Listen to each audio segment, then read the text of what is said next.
Die Spitze rückt immer näher zusammen. 3 Punkte Vorsprung haben wir noch vor, ja, unter anderem Neapel, Udine. Die haben uns im letzten Part besiegt.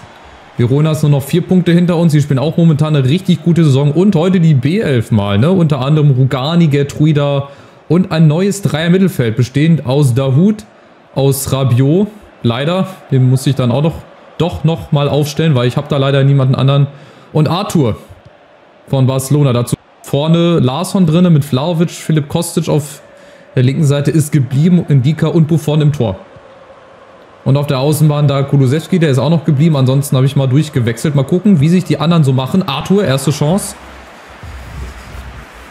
Weil wir haben dann schon wieder in 3 Tagen Champions League und da muss ich halt auch wieder eine 4. Truppe haben. Deswegen bin ich so ein bisschen gerade am Hin und Her rotieren. Deswegen können sich jetzt auch mal Leute aus der B11 beweisen, aber wir sind schon wieder im Hintertreffen hier. Fängt schon wieder an wie gegen Udine. So halb. Achtung, erste Chance. Grätsche kommt. Nein, nein, nein, nein, nein, nein. Das gibt Elfmeter. Und Rot für Rugani. Ne. Ach du Scheiße. Ne. Das glaube ich ja nicht. Rote Karte Rugani nach 10 Minuten. Boah, das gucke ich mir nochmal an. Die Grätsche da gegen Simeone. Das war doch nie im Leben ein Elfmeter. Wie in echt. Weißt du, erstmal diskutieren, erstmal den VAR. Hier so, VAR. Jetzt schauen wir mal. Simeone gegen Rugani. Da kommt die Grätsche und ich meine, er trifft zuerst den Ball. Ah, von wegen. Okay, warte mal. Ich glaube hier oben am Knie. Zack, da kommt die erste Berührung. Ja, okay, er trifft den nicht. Schade, es sah so aus, als ob er den Ball trifft. Ehrlich gesagt, naja. Schade. Blöd gelaufen, würde ich sagen. Ob der da jetzt rot geben muss, weiß ich nicht. Ja, toll. Jetzt, dann kann ich auch gleich die Aufstellung umstellen. Dann spiele ich auch nicht mit Dreierkette, dann spiele ich mit Viererkette. Das ist ja ärgerlich. Ey, wie doof ist das denn jetzt? Tja, und so bleibt mir das so, ich muss Larsson rausnehmen, glaube ich. Wie mache ich denn das jetzt? Warte mal, ich brauche hier einen Innenverteidiger. Kommt auf jeden Fall Alaba rein. Und dann Vlahovic auf links oder was? Ah, das wird ja kompliziert jetzt. Warte mal, Vlahovic, ja gut, das ist mit der schnellste. Ja, und Arthur macht dann so eine Art Mittelstürmer. Ja, wir versuchen es mal. Ja, das ist natürlich bitter. Das ist bitter. Also so einen Spielverlauf hatte ich ja auch noch nie, beziehungsweise selten. Überhaupt erstmal eine Elfer und dann rote Karte gegen mich. Hallo? Wann hatte ich zuletzt einen Platzverweis? Hatte ich überhaupt mal einen Platzverweis? Na gut, also hilft nichts. Früher Wechsel hier, Buffon im Tor, kann sich gleich mal auszeichnen. Jawohl! Das arrogante Gelupfe in die Mitte wird nicht belohnt. Buffon macht das wett mit seiner Erfahrung. So, und jetzt mit 10 Mann. In der Atmosphäre gegen Hellas Verona. Ich bin sehr, sehr gespannt. Ohne Stürmer jetzt. Oh, aber damit mit riesen Lücken. Simeone, wieder Buffon und ein Dicker. Na, das wird jetzt eine heiße Begegnung. Da kann sich Buffon, glaube ich, auf ein bisschen Arbeit einstellen.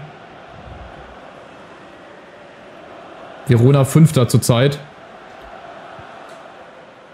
Aber ich bin gespannt, wie wir das hinkriegen. Vorne mit Arthur wird auch nicht lange gut gehen. Vielleicht muss ich da auch nochmal irgendwann was umstellen. Vlahovic, dürfte abseits sein. Ja, schade. Schöner Schuss trotzdem. Und so müssen wir es halt jetzt machen mit 10 Mann. Ich muss immer wieder gucken, dass ich Vlahovic ins Spiel kriege. Der da die Abwehr hinterläuft und dann muss halt mal so ein Ding sitzen. Okay, nach dem frühen Schock und dem ganzen Trubel erstmal wieder ein bisschen runterfahren jetzt hier. Mit 10 Mann, das können wir auch schaffen. Aber Verona wird natürlich jetzt ein bisschen mehr Druck machen wollen und müssen, aber trotzdem, wir als Favorit, wir können das auch hier. 3 Mann im Zentrum, Kulusevski, nein, ich mach's so kompliziert. Ach, da wäre Arthur doch frei gewesen. So, Hauptsache die Viererkette steht hinten. Oh, Alaba, komm, die Grätsche muss jetzt klappen. Was macht er? Ah, Buffon, alles gut. Strahlt eine Lockerheit aus, eine Sicherheit mit dem gehaltenen Elfmeter. So, ein bisschen Platz im Mittelfeld, aber vorne. Es fehlt halt vorne wirklich ein Zielstürmer. Der ist halt jetzt auf der Außen. Ich hätte auch mit Schade auf links das stellen können. Aber dann hätte ich trotzdem einen Innenverteidiger gebraucht. Das hätte nichts gebracht. Achtung. Verona kommt. Nächster Schuss und Buffon. Alles gut, oder liegt einer verletzt? Gut, das wird wahrscheinlich gleich eine Unterbrechung geben. Wir spielen jetzt erstmal weiter. Solange die Schiedsrichterin nicht unterbricht, da ist wieder abseits. Ah, ist blind, ey. Das ist einfach blind. Ja, wusste ich.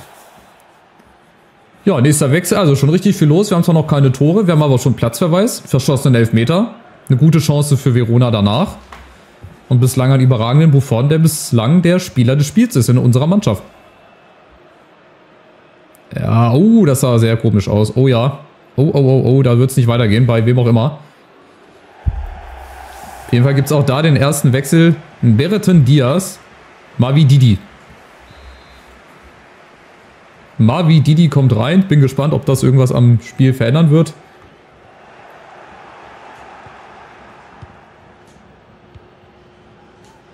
Ja, ich muss sagen, auch mit 10 Mann bislang fühlt sich das relativ gut an. Also wir machen das ganz gut. Kulusewski, Guetruida. Ne, da fehlt. Es fehlt immer vorne ein Mann. Ganz klar, es fehlt vorne immer ein Zielspieler, immer ein Stürmer. Muss es mehr aus dem Mittelfeld raus machen. Gerade Vlahovic, der halt immer wieder über die Außen kommt und zum 10. Mal im Abseits steht. Ey, Junge, achte mal ein bisschen drauf.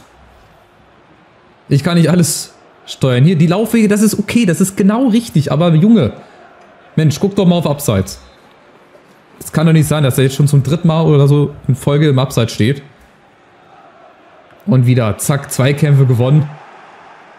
Also wir machen selbst in Unterzahl hier das Spiel, ne? Dass wir uns da nicht falsch verstehen. 77% Ballbesitz. Aber es steht halt noch 0-0 leider so. Vlahovic jetzt mal nicht im Abseits. Chance, Kulusewski wäre in der Mitte. Ja, schade. Hätte ich den mal angespielt, aber ich wollte den ganzen Schwung mal mitnehmen. Aus spitzen Winkel ist schwer, aber immerhin mal ein Schuss.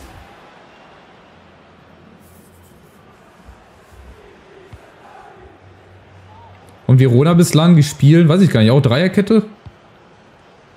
Auf jeden Fall mit viel Mann vorne. Oh Gott, warte mal. Es ist hier gerade ein bisschen Land unter. Salazar, da ist Salazar! Und dann doch die Führung. Das ging jetzt auch ein bisschen zu einfach. Da war ja gar keiner mehr. Irgendwie das Mittelfeld überspielt und dann, tja, gib ihm. Ja, ärgerlich, absolut hier. Das ist auch völlig unnötig hier. Da irgendwann muss sich Alaba entscheiden, entweder drauf oder nicht. Und dann Rodrigo Salazar. Okay. Ins Tor, an Buffon vorbei, kannst du nicht machen. Da kannst du nichts machen.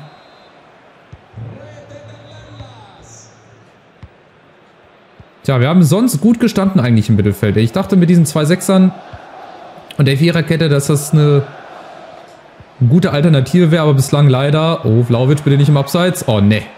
Also Vlahovic Abseits, 4-0 fürs Abseits oder was? Da warte ich aber auch ein Stück zu lange diesmal. Okay, hätte ich vielleicht einen Tick... Ja, war knapp, aber trotzdem Abseits. Okay, für jedes Mal, dass Vlahovic jetzt auch im Abseits steht, müsst ihr einen trinken. Ein Trinkspiel für Zuschauer. Vielleicht muss ich auch nochmal ganz umstellen. Vielleicht auch eine Dreierkette machen, trotzdem 3 Verteidiger hinten und irgendwie dann vorne einen Stürmer weniger. Weil so klappt das momentan auch nicht, ey. Verona, die werden uns jetzt versuchen zu überlaufen, aber Alaba ist da. Okay, wird eine schwere Nummer jetzt, dann in der zweiten Halbzeit, vor allem bei so Pässen, ey. Das kommt natürlich dann auch noch wieder hinzu. Mavi Didi gegen Ndika. Oh, Ndika kommt nicht ran. Achtung. Guetruida klärt und dann ist erstmal Halbzeit, hoffe ich. Ja. 1:0 für Verona. Also nicht ganz unverdient, klar. Hatten gute Chancen, sind natürlich ein Mann mehr. Das muss man auch immer mit bedenken. Aber egal, auch mit 10 Mann. Auch mit 10 Mann kannst du da auf jeden Fall was machen. Ist nur die Frage jetzt, was und wie. Ich guck mal gerade, spielen die auch? Ah, die spielen auch 3-1-4-2, okay.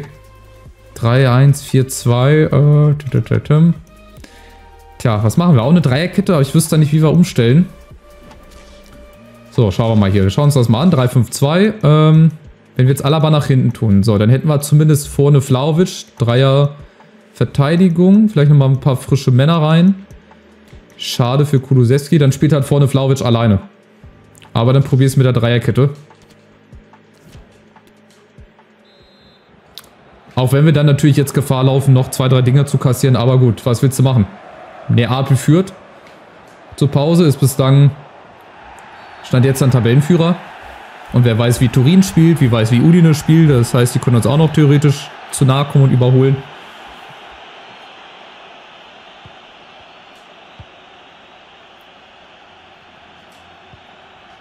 So, mal schauen. Rabiot, Dahoud. Oben läuft wieder Vlahovic, aber der sollte eigentlich vorne sein. Ich habe da jetzt auf offensiv umgestellt. Dreierkette steht, okay. Jetzt mal schauen. Im Zentrum ist nicht so viel. Ja gut, die Leute auf den Außen, die müssen halt jetzt mehr in den Fokus geraten, ne? Und dann natürlich auch von Weitem auch gerne mal draufschießen, Rabiot.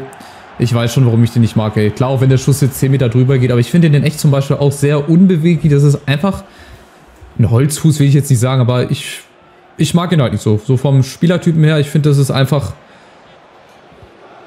nicht so mein Spieler. Deswegen.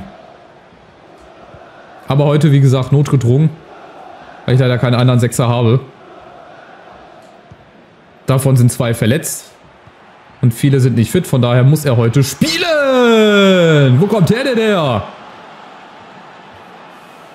Wo kommt der denn her? War das Mo Dahoud? Ich glaube, das war Mo Dahoud, ey. Einfach mal draufgehalten, jawohl. Und dann zimmert der den in den Winkel. Also das kam wirklich sehr überraschend, Mo Dahoud. Vorlage Rabiot, gut, blende ich jetzt mal aus. 24 Meter, boah, schönes Ding. Den hat er satt getroffen. Und wirklich aus dem Nichts, aus dem wirklich überhaupt gar nichts. Das 1-1.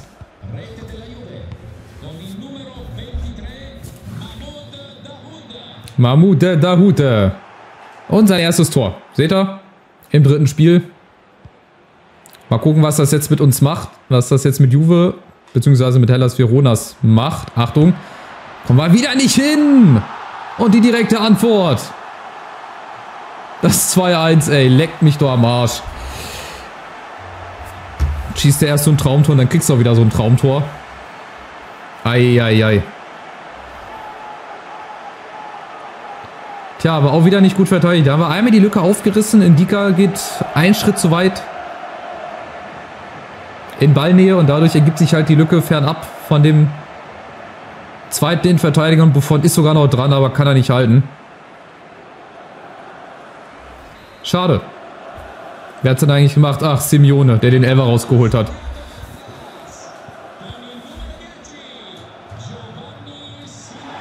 Und auch er natürlich sein erstes Tor in seinem 3. Spiel. Noch nicht so oft gespielt, wahrscheinlich auch heute ein bisschen rotiert. Verona ist dann rein rotiert. Tja, mal gucken, ob wir das nochmal aufholen können. Rabiot unten, schade. Vlahovic, da ist er, kommt da ran, nee. Das ist natürlich auch schwer vorne alleine. Guck mal, die stehen da mit 6, 7 Mann gefühlt da hinten drin. Da ist die ganze Stadt in der Innenverteidigung gefühlt.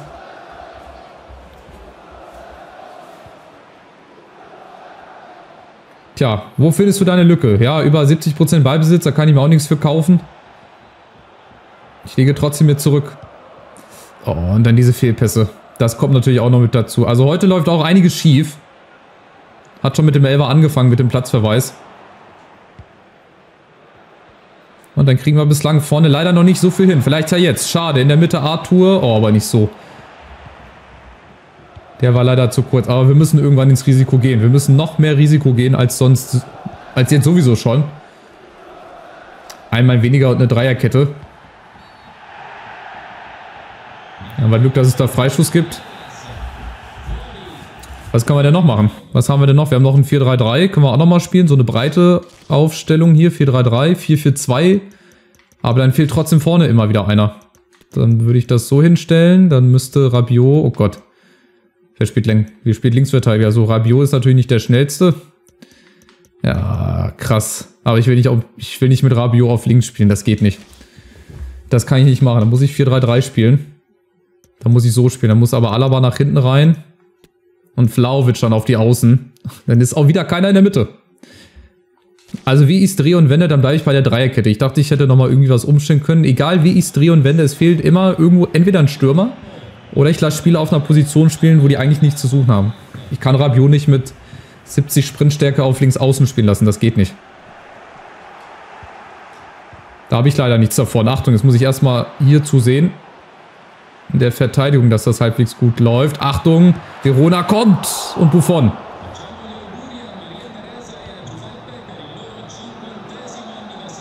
Hält uns bislang im Spiel drin, aber komm. Vielleicht jetzt mit letzter Kraft. Schade. Oh, Junge, was machst du denn? Flank doch. Ich will auch, dass er flankt, ey. Nur einmal. So, Dahut, komm, machst noch einmal. Vlahovic und jetzt Kostic mal mit rechts. Jawohl! Wieder so ein Ding. Und wieder in Winkel. Das Spiel der kuriosen Tore, ey. Vor allem Philipp Kostic mit rechts in den Winkel. Das ist ja noch unwahrscheinlicher als Rabiot auf links. Hier einfach mal abgezogen mit rechts. Er dreht sich weg vom Keeper und dann auch in den Winkel. Mein Gott. Also wenn wir Tore schießen, dann solche hier in den Winkel. Schön gemacht, ey, von Kostic. So, und jetzt bitte. Zumindest hier Remis, oder? Auf Sieg spielen. Ich würde ja sagen, jetzt spontan spiele ich auch auf Sieg. Also, wenn die Möglichkeit besteht, warum nicht? Und die Chance besteht gerade so ein bisschen. Schade, Achtung. Und da ist wieder Kostic. Und Vlahovic kommt nicht ran. Steht zwar richtig, aber kommt dann leider nicht ran. So, jetzt haben wir so ein bisschen Oberhand. Gerade die letzten 10 Minuten gehören jetzt uns und dann machen wir noch ein drittes. In Unterzahl. Ja, Verona ist jetzt so ein bisschen hinten reingedrückt. Ja, das war nicht so gut. Egal, Ball flach halten. So, der Hut, komm. Der hat schon ein richtig schönes Tor gemacht. Abgefälscht. Ja, schade. Der hätte natürlich auch gesessen, aber der Keeper konnte leider noch reagieren. Schade. So, Eckberg, komm. Alle vorne drin gefühlt. Niemand mehr hinten. Mit der Mute der Verzweiflung. Kostic, wieder Gertruida. Der kann auch schießen. Ja, aber so nicht. Montipo im Tor. So, und wieder Ball abgefangen. Also Verona in Überzahl. Das ist sehr erschreckend jetzt. Auch in der Dreierkette. Aber aufgepasst. Mavidi kommt. Oh, da geht keiner ran. Da muss auch einer rangehen. Dika dazwischen. Aufgeheizte Stimmung jetzt. Komm, letzten Minuten nochmal. Es knistert so ein bisschen. Auch Verona spielt jetzt auf Sieg, ist da klar. Kostic muss da stellen, macht da gut und ist dazwischen. Komm, alles wegverteidigen, was jetzt geht hier. Zumindest ein Remis will ich hier rausholen. Aber Achtung, Dika. Oh nein, und Buffon, jawohl. Im kurzen Eck ist er da. Das macht er alles mit Erfahrung wett, ey. Guckt euch das an. Gertruida, da wäre keiner hingekommen, aber Buffon, zack. Kriegt die Pranke da noch hoch. Der ist so elektrisch aufgeladen wie die Blitze auf dem Jeep-Symbol. Bei unserem Sponsor. Aber Achtung, Ecke kommt. Gertruida ist da. Jetzt müssen alle hinten raus, ey. Alle rausrücken, sofern es geht. Achtung, Rabiot. Abgefangen. So, letzter Angriff vielleicht. Über Schade, über Arthur. Und wieder über Schade. Komm, und der läuft jetzt. Die anderen sind schon platt. Schade, komm. Zieh nochmal, Junge. Und jetzt Vlahovic in der Mitte. Da ist er. Da ist Vlahovic. Das wäre es gewesen. Das war sie, die Riesenchance. Tja, am Ende dann wildes Spiel. 2-2 in Unterzahl. Ob es mit 11 Mann besser gelaufen wäre, weiß ich nicht. Zumindest mal einen Punkt geholt. Ist aber auch zu wenig. Leider gegen Verona. Aber es hat Bock gemacht. Schönes Spiel. Aufregend. Jetzt gerade, wie gesagt, in der Schlussphase. Ja, und am Ende müssen wir uns halt irgendwie damit zufrieden geben. Ja, eher ausgeglichen von der Statistik her. Neapel gewinnt das nächste Spiel 3-0. Ist dann jetzt also erstmal Tabellenführer. Bin ich der Meinung. Ich gucke gleich nochmal. Tja, wir hätten es auch gewinnen können. Letzte Minute Vlahovic, wenn er da ein bisschen platzierter schießt und ein bisschen härter, dann kann da auf jeden Fall noch das 3-2 bei rumspringen. Aber gut, ist wie es ist. Rugani ist jetzt ein Spiel gesperrt und wir haben gegen Brügge, boah, müssen wir echt aufpassen. Die können schon den Viertelfinale, den Achtelfinale-Einzug klar machen. Wenn die einen Punkt holen und die Bayern verlieren, oder spielen auch noch unentschieden, dann sind die schon so gut wie weiter. Das hätte niemand gedacht. Tja, jetzt stehst du richtig unter Druck. Jetzt hast du in der Liga 2 Spiele nicht gewonnen. Jetzt musst du in der Champions League gewinnen, dass die Bayern dich nicht überholen. Ja, das wird interessant. Aber wir gehen es an. Wir machen das. Wir haben jetzt eine ausgeruhte Truppe. So sieht es jetzt aus. Neapel ist neuer Tabellenführer. Wir haben jetzt eine Niederlage, einen Unentschieden in den letzten beiden Spielen. Dann Florenz, Turin, Udine. Mit ein bisschen Abstand dahinter. Aber es wird spannend. Es ist ganz... Wo ist denn das mal denn hier? Ganz eng. Mal gucken, wie sich das zurecht rückt. Naja, also, nächstes Spiel gegen Brügge, ganz wichtig, noch wichtiger als jetzt das Ligaspiel gerade, denn es geht ums Achtelfinale gegen Brügge. Macht's gut, lasst ein Like da, lasst ein Abo da und wir sehen uns hoffentlich beim nächsten Mal wieder. Macht's gut. Ciao, ciao.